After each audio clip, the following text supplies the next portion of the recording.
Welcome back. We're back. Another week of the Boiled Up podcast with Jake and Justin. We're back here and another week in a hot July here. Justin, how you doing? Doing pretty well, just kind of relaxing, waiting for sports to come back. Yep. We're getting closer and closer. This week we're gonna So have close. preseason. We've had MLS back, obviously, for those of you who watch MLS out there. We got preseason baseball coming back this week, I believe, right? The 18th. Yep. End of this week. So end of this week, we will finally have a major sport back. I mean, I've been starting to watching some MLS as well, but we're talking about the four major sports here finally coming back into fruition here in these next couple weeks. The NBA is back, obviously. The players have reported to Orlando. Everybody's practicing. There's been a lot of talk about the food and everything. But one guy who hasn't reported yet is Russell Westbrook. And recently, we just learned today that Russell Westbrook tested positive for the coronavirus. So he's not able to join the team yet. We don't know when he'll be able to join the Rockets yet, but we know he's not going to be there right now. What type of impact do you think this is going to have on the Rockets, Justin? That's interesting because James Harden and Russell Westbrook hadn't shown up to Orlando yet. So I'm not sure. Yeah, neither has Harden. We haven't learned on Harden yet. But we know so Westbrook I'm curious to see if Harden has the virus too or not. Like maybe they both stayed home because they tested positive and they just didn't announce it. Like I'm worried about that situation, or was this all kind of like a strategy by the Rockets to kind of keep their star players away in case the virus did have a breakout? I'm not sure what their intentions were. Why did they keep Russ and Harden home in the first place? Like, why didn't they travel in the first place? That's the confusing part to me, because if they like strategically planned it out that they weren't supposed to be there in the first place till like the games actually started, then I don't think this has a huge impact because they weren't there anyway practicing. But if they were supposed to be there and this virus is delaying them, then I think it has a pretty big impact on them because they're not getting the valuable team bonding, team chemistry time that everyone else is getting right now. So it kind of hurts them in that aspect. And I think for them, the West is very tight. When you get the top two teams up there, but then after that, it's kind of like a mix between 7 and 2 and 3. So the Rockets are one of those teams that are going to be fighting for seeding throughout these 8 games. These 8 games actually matter for them. So not having them is actually pretty big because who knows? They could fall all the way down to 6, 7. You never know without them. And I think Harden and Westbrook are their 2 best players by far. So missing one of them in those games would be huge. Yeah, I completely agree. I think it's interesting because we saw Harden a couple weeks ago and he looked a lot skinnier. Like he had dropped maybe 15, 20 pounds in this quarantine period, but he doesn't show up with the team. So it's odd. Maybe working out with Westbrook, one of them had the virus and they spread it to each other, and that's why they were held back. But we've also had a lot of players who have been held back from the bubble recently. So it's kind of hard to predict right now. But I think, and this is what I've been saying this over, you're going to see a lot of players where you're going to see a report that they tested positive throughout this whole bubble because players, and I think I forget who, but I think somebody already broke the bubble rules. I forget who, but somebody on the Rockets. Yeah, somebody on the Rockets something. I don't quite remember his name, but he broke the rules for the bubble, and unfortunately, like I just think that's going to be happening a lot because I don't see. I mean, we're like a week in. We already got 1 or 2 players probably breaking the bubble already. I mean, imagine what this is going to be when we hit like month 1 to 2. Especially for these lower seeded teams, who are just playing in for the play-in spot. But do you think they really are all in to win, the championship? Probably not. Probably not all of them. Even some of these times, I mean, Joel Embiid, as much as we love him, he even said he's like, I don't really want to be here, but, I'm still going to be here and play.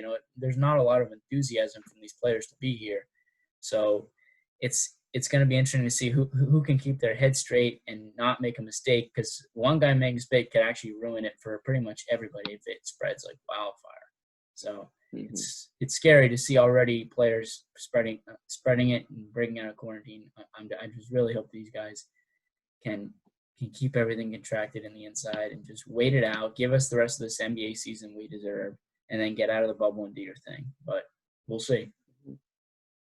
No, yeah, I agree with that. I mean, we'll see what happens, but like they said, this guy that broke the bubble, apparently he did it unintentionally. He didn't even know. And now he has to isolate himself for 8 days. Which is even more scarier, who knows what is breaking the bubble, Exactly. Like they need to be more either he's really stupid or they just didn't explain the rules well enough. It's either one of the two. And if they didn't explain the rules well enough, they really need to explain those rules better, because him breaking the bubble, he has to isolate by himself for 8 days now. And Mm-hmm. then he has to get 2 negative tests in 48 hours after that. So it's kind of like a iffy situation. You don't want somebody accidentally breaking the bubble and then they're missing 8 days there. That's huge. So they need to be more strict on these rules and more, they just need to explain them better, I guess. So a player who is also going to be missing some time is not because of the coronavirus. Recently, Lakers backup point guard Rajon Rondo suffered a fractured thumb. The news broke about last night, and he's going to miss 6 to 8 weeks, which is pretty much the rest of this season. And this is bad for the Lakers. They already have been hurting at guard depth, as Avery Bradley is sitting out, as we know. Now they're losing another guard. They're probably going to have to get a step up from Quinn Cook or somebody of that likes, or maybe Dion Waiters. Who knows? It's a good thing they signed J.R. Smith, I think, because of this. But in my opinion, this actually doesn't really hurt the Lakers that much, because I didn't really see Rajon Rondo as too impactful a player for them. I think he's nice on the court when LeBron's not out there because he's a facilitator. But to be honest, I don't know how much this is going to really affect the Lakers. I mean, it's scary, to see injuries already. And, if you're a Lakers fan out there, you're definitely already getting worried because you've already had Avery Bradley sit out, Dwight Howard nearly sit out, and now, already another player, Rondo, out with a broken thumb. It's like, wow, we haven't even gotten started, and it seems like all of our depth is falling apart. But in my opinion, this is not huge for the Lakers. I think they should probably sign one more guy just like for extra depth, because I don't think Quinn Cook is going to be too valuable as a backup point guard, because as much as I love J.R. Smith, he can't really play point guard. So it's probably those minutes are going to go to Quinn Cook or Alex Caruso, both guys who are not bad, but I take Rondo over both those any day. But I think you could probably get a decent player out there to replace Rondo. And it's a factor, but I don't think this is a huge injury for the Lakers. It's big, but not big at the same time. When it comes to off the court, if he leaves the bubble now, like if he's hurt and he says, all right, now I don't have to stay here, and he has to leave, I think that's a huge loss, because I think he's more of a locker room presence and almost like a player coach. So I think his leadership and his playoff experience is more impactful to the Lakers than his actual performance himself. So not having him playing, I think that won't really hurt too much. I mean, LeBron's gonna be playing point guard for 40 plus minutes every night, so it would only have been a couple minutes anyway that Rondo would truly be playing, if he is even playing. So I think the bigger thing is now, does he leave the bubble and just go home for the rest of the time, or does he stay there and kind of bond with the team and kind of be like a player coach now? That's my biggest thing, because if he's a player coach, I think this has zero impact. But if he does leave the bubble and goes home for the rest of the tournament, then I think that has a big impact on the Lakers locker room, their chemistry, and stuff like that. I think it's interesting because if you think about this logically, you think, well, if a guy gets hurt, he's going to be now getting treated by a bunch of other new people, which means he's going to be coming in contact with a lot of people. So the Lakers might not be wanting to take that risk in having him in recovery here in Orlando while also staying with the team. So they might actually send him out of the bubble, like you just said. I'm not 100% sure what they're going to do, but especially if guys tweak an ankle, they got people looking at it. They're in contact with more people, so it's just all going to be tough with injuries, especially. But obviously, I think Rondo's a great team leader. I mean, there is playoff Rondo. We've all talked about playoff Rondo with the Pelicans. He was unbelievable. So maybe just maybe it's not just his play; it's also his on the court leadership that would have helped the Lakers. But it's definitely, I think, like you said, a small loss, not a huge loss. I don't think it's something that's going to decide if the Lakers win or lose this championship. But it's interesting to watch, and I think I just hope I think coming off this big layoff break, there's going to be a lot of guys who get hurt because they haven't played for a couple months, and now they're going right into playoff basketball.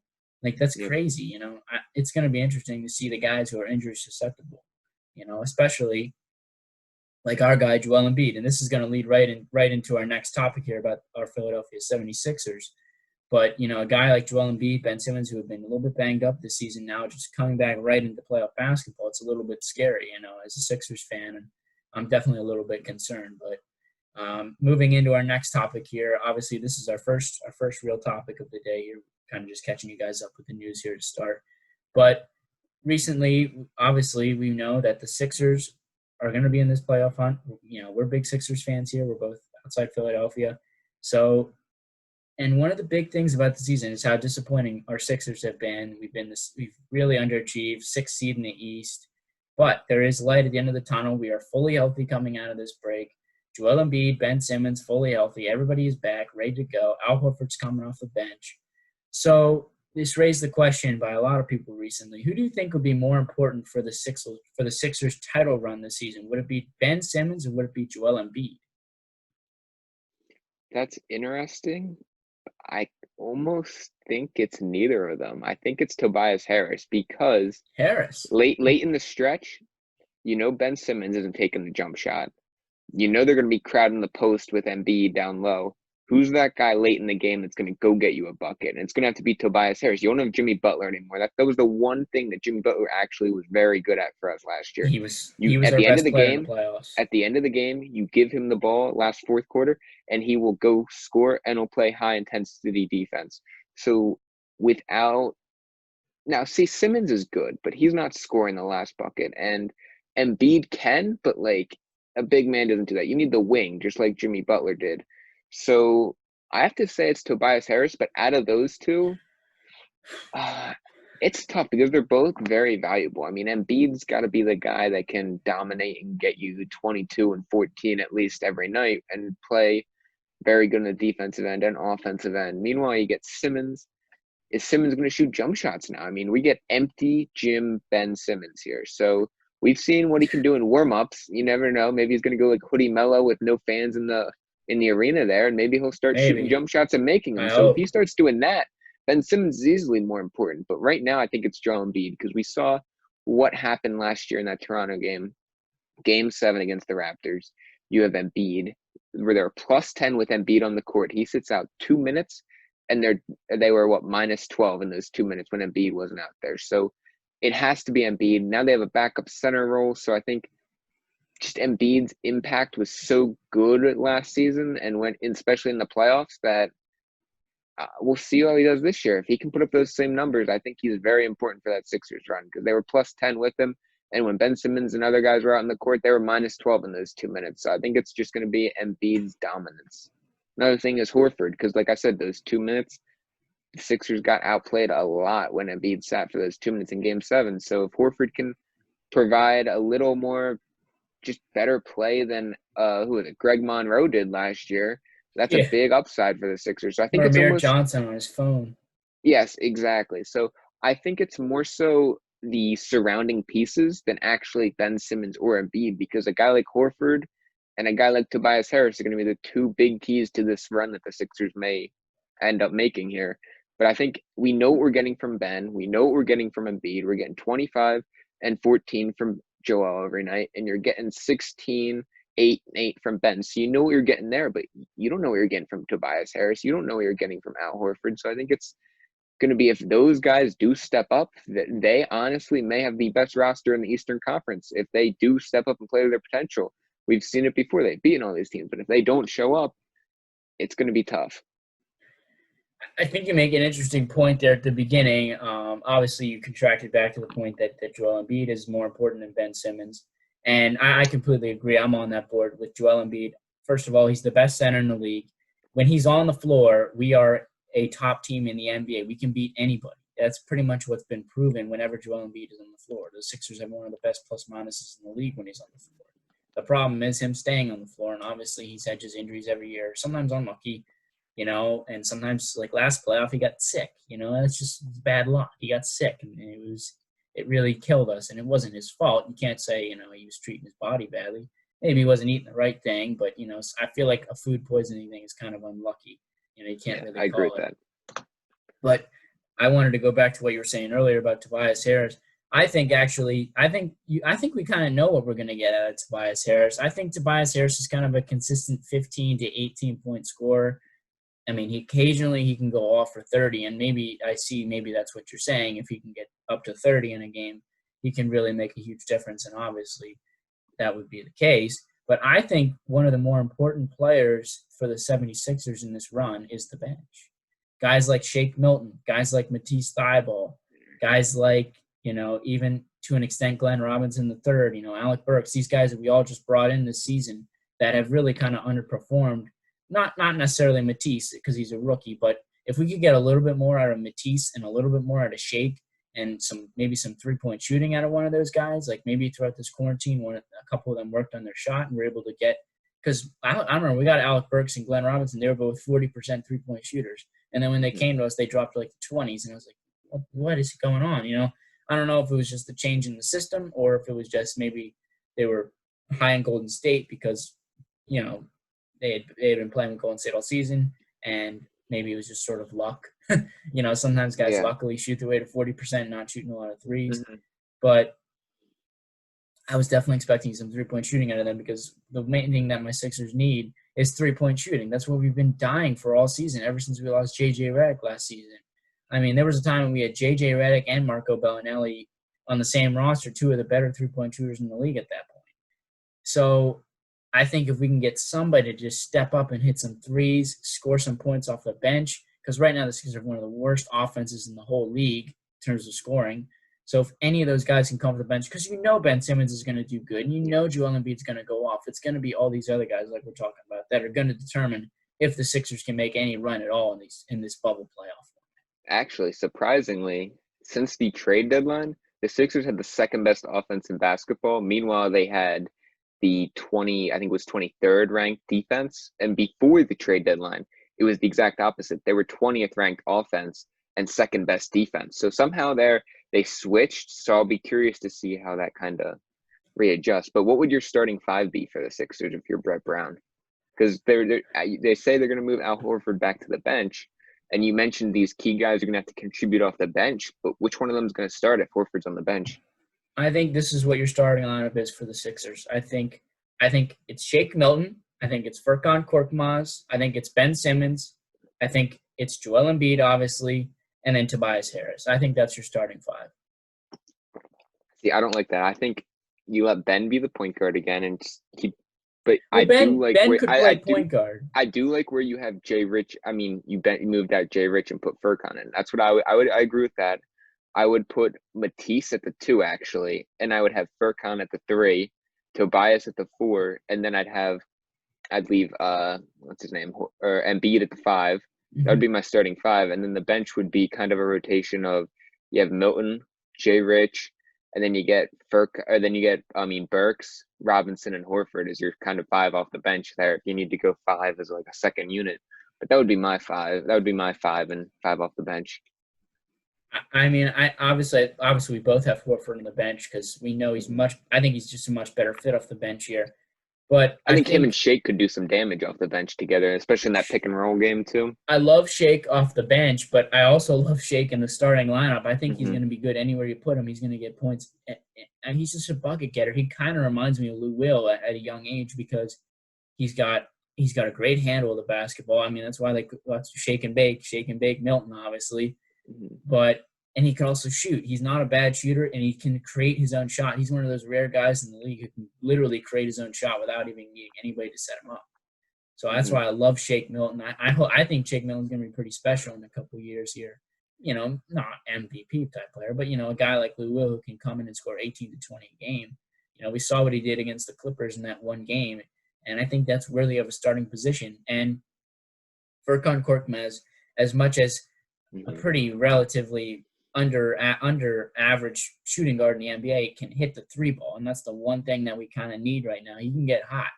So if we can get a guy like Korkmaz to come in and drain a couple threes, at least in the starting lineup, you got to have a shooter out there. Every team in the NBA pretty much has a 3-point shooter dead-eye in their starting lineup, and Korkmaz is no dead-eye, but he can definitely get the job done, hit a couple threes, and he can get hot. We've seen him go out for 30-plus points, so we know he can do it. It's just a matter of consistency with him. Yeah, I wanted to bring up 2 things there then. So you mentioned Shake Milton. People don't realize this, but Shake Milton was originally a mid to late first round, maybe borderline lottery projected player in the draft. Yep. And he was a baller in college there.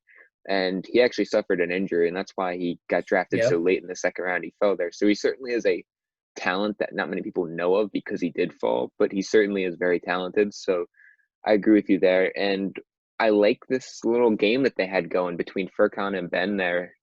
Furkan kind of set Ben a screen, and Furkan would pop out for the 3. So if they go and help defense on Ben when he drives, they dished out to Furkan for the three. It was a really nice game there because then when they'd step out on Furkan for the three, Ben would be able to blow right by them for the buckets.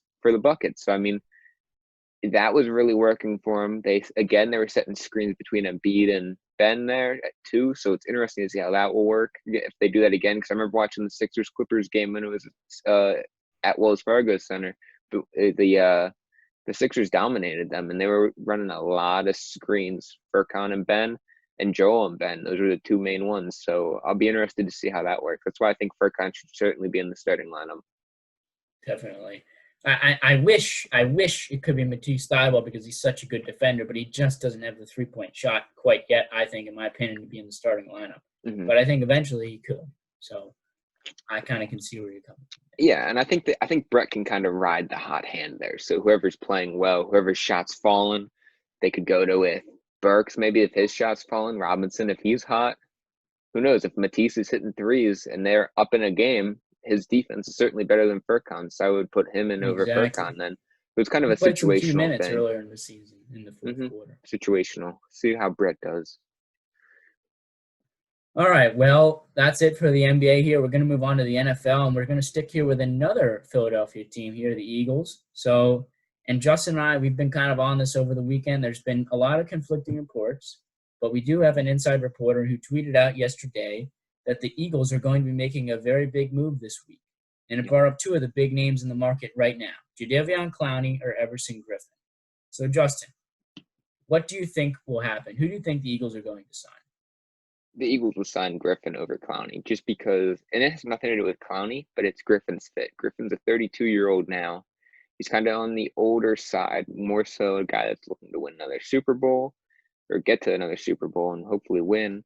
But, I mean, the Eagles have done this a lot. They got Michael Bennett from the Seahawks, older guy like that, kind of filling as a rotational defensive end. They did the same thing with Chris Long there, older guy, comes in, fills on the rotational side on the defensive end there. So I think Everson Griffin kind of fits that role, older guy, good leadership, veteran, and he can kind of still produce at a high level so he can be rotating in there. Because the Eagles have Brandon Graham, Josh Sweat, and they got Derek Barnett. So they have the three guys there. They still need that fourth guy that rotates in there. So we'll see who it is. I would rather have Griffin than Clowney, and I think Griffin fits that system more.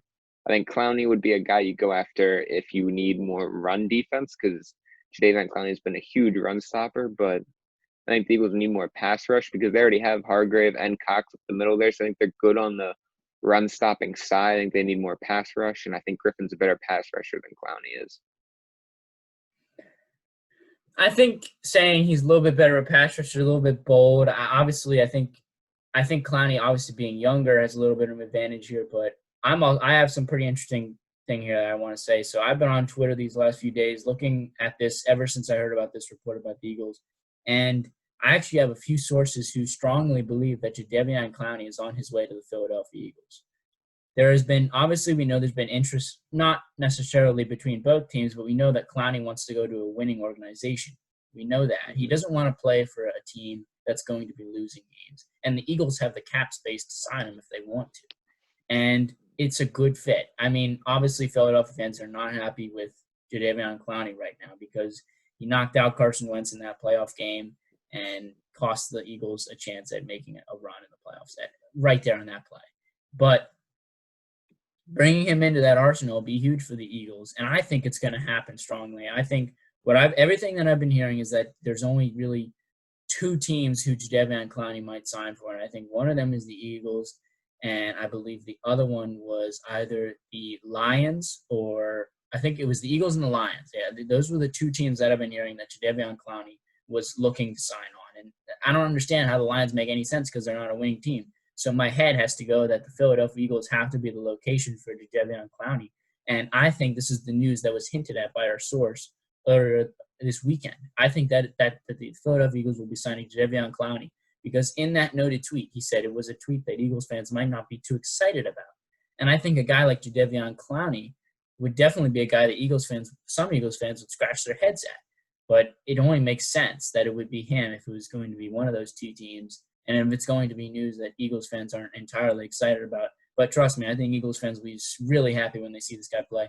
not like Jadeveon Clowney is going to be a world changer for this team, but he's a very, very, very good player, and they have the money to pay for him, and they should sign him. He's going to help that defense a lot.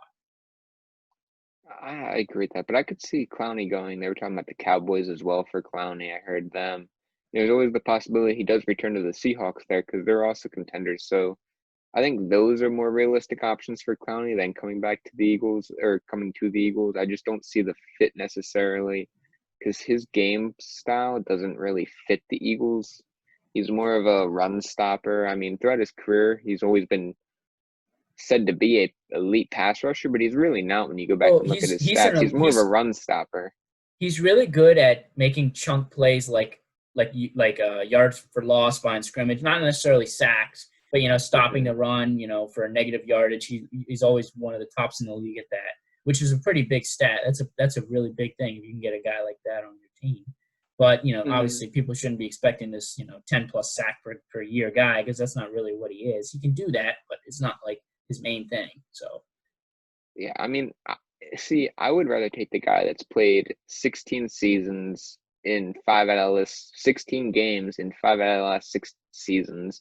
I would rather take that guy that's more consistent. He's going to show up. You know what you're getting out of him, and Everson Griffin, than I would some question mark in Jadeveon Clowney. You're a winning team here. With the Eagles are certainly a winning team or a winning organization, and they're in position to win again, even if they don't sign one of these guys. And I think you don't necessarily need the locker room issues that Jadeveon Clowney could possibly bring. Like, why would you even bring that when you can get this guy and Everson Griffin, who is, I'd say, just as good right now? They're putting up pretty similar stats, and he doesn't have to necessarily play as much, and he's perfect for that rotational defensive end spot that they have open right now.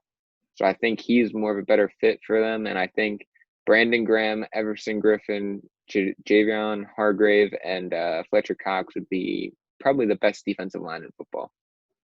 Probably. I think you're right on that. Now, you talked about a minute ago about the Dallas Cowboys. I don't think they're really an option because everything that I've been hearing is that they are really, really trying to get Jamal Adams. I don't know if they're going to be able to pull off that deal, but I know that that's what they've been working on lately to get Jamal Adams into Dallas. And it's going to cost them a lot, obviously. And if they're trading for him, they're going to be signing him long term, obviously. So that would pretty much destroy all their cap space. So I don't think that Jadeveon Clowney is really an option for Cowboys. Mm-hmm. But we're going to move on. We're going to keep it in the NFC East. So the big bombshell actually of real and sports news yesterday in the NFL was the Washington no longer Redskins. They are changing their name. It is official. So we had to throw this in here today. Justin, what do you think they should change their name to? It's an interesting situation, actually, because Washington right now can't name a new team name because some random realtor in Alexander beat the Redskins to it and trademarked a bunch of names. They went out here and trademarked the Washington Red Wolves, the Washington Tribe, Washington Monuments, Washington Veterans, Washington Warhogs, Washington Freedom Fighters, Washington Red Tails, Washington Radskins. Like, this guy went out there and trademarked all these names. So they're struggling to find a team name that's open. They may have to negotiate with them to get one of those team names. Probably. Personally, I like the Red Tails. I think that's a good name. I really like that. Kind of talks about the history. Still has that, historic aspect to it, and sounds a little similar. Still has the red. They wouldn't have to change necessarily their team colors. So I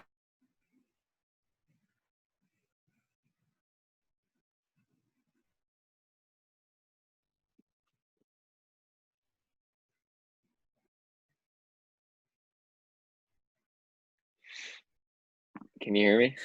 Yeah, now I can. We'll just cut this part out. What were you saying? What happened? I said my internet. Okay, so it cut out right when you said what you thought a good one would be the Washington Red Tails. All right, I think a good one would be the Washington Red Tails, just because it kind of has a historic aspect to it, and they wouldn't have to change the team colors. You get the Reds still there; they can kind of keep those. I just think it would be a good team name for them. I like all those names. I think actually that's interesting because I saw that report too about the guy taking all the names, because I honestly thought they were going to change the name this morning, but we saw the report this morning and it said that it's going to take some time. Obviously we got to get the graphic designers in to create a new logo. Maybe they had red tails, red wolves in one of their options or whatever, and they just couldn't do it because of all these stuff. So they're gonna have to talk with the guy to get the name. But I actually have a really good one that I don't know why it stuck with me, but how about the Washington Warriors? I Yeah, like that the from sound First of the Take. Washington. Yeah, I heard Stephen A. Smith say that today on First Take, and I said Washington Warriors, and I was like, it just fits better because I don't know why, but it's first of all it's WW, so it's a nice little like back to back W's there, which I like a lot, and it kind of brings sort of a winning type of feel to the Washington team. I mean, I guess the Redskins team. They have been dormant for years, and now they have the same name as one of the best teams in basketball in recent history, is the Golden State Warriors. So I think that as the Washington Warriors, they could completely rebrand their team around a winning culture. Maybe it'll help bring in new players. I think of team like Red Tails, Red Wolves, it just doesn't sit as well for me. I think bringing in that Warriors, name will really help. I think you'll get a lot of guys like, who knows, maybe even guys from the Golden State Warriors will start supporting the Washington Warriors, and the winning I doubt culture. And that. I don't know. It sticks better for me. And I honestly, I think changing it to the Warriors could completely change the Redskins around. Washington. I, I don't like that. I don't like when teams have the same name, like copying a team name from a different sport. I don't like that. Or even like the New York Giants, San Francisco Giants, Winnipeg Jets, New York Jets, stuff like that. I don't like that. I don't like when they're the same name. Be creative, come up with something new. So don't copy the Warriors. I would not like that. I would like something else. Maybe not There could what be I some interesting suggested, logos but made from that too. yeah, I mean there could be, but I don't know. There's got to be something different. I want them to be creative with it. I don't want them to just come up with something that another team in a different league already has. I guess we'll see. I really hope it's the Washington Warriors. I don't know. It just sounds right. It fits right. Comes off the tongue very easily, better than I think any of those other ones.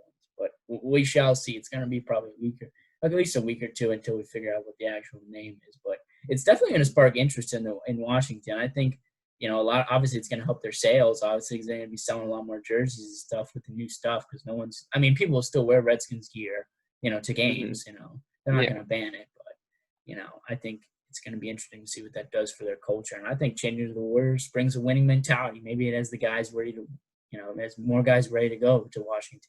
But we'll see.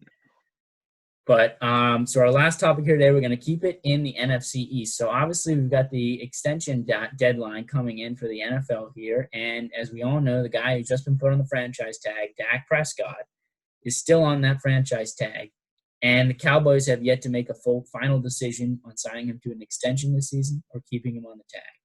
Do you think that Dak will sign an extension if it's not the money that he's asking for, or do you think he'll play under the franchise tag? It's tough. It's a tough situation. I mean, with all the uncertainty in football, we don't know how much money they're going to get from fans this year, how much money, if there will Exactly. even be a season. So there's so much uncertainty with it that it's hard to truly get an extension right now.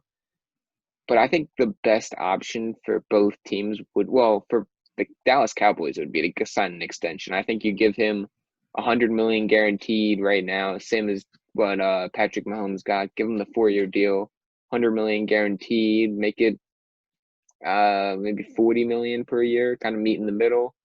100 million guaranteed, and just move on. I think that's best for the Cowboys. Because what if Dak Prescott goes and leads them to the Super Bowl this year?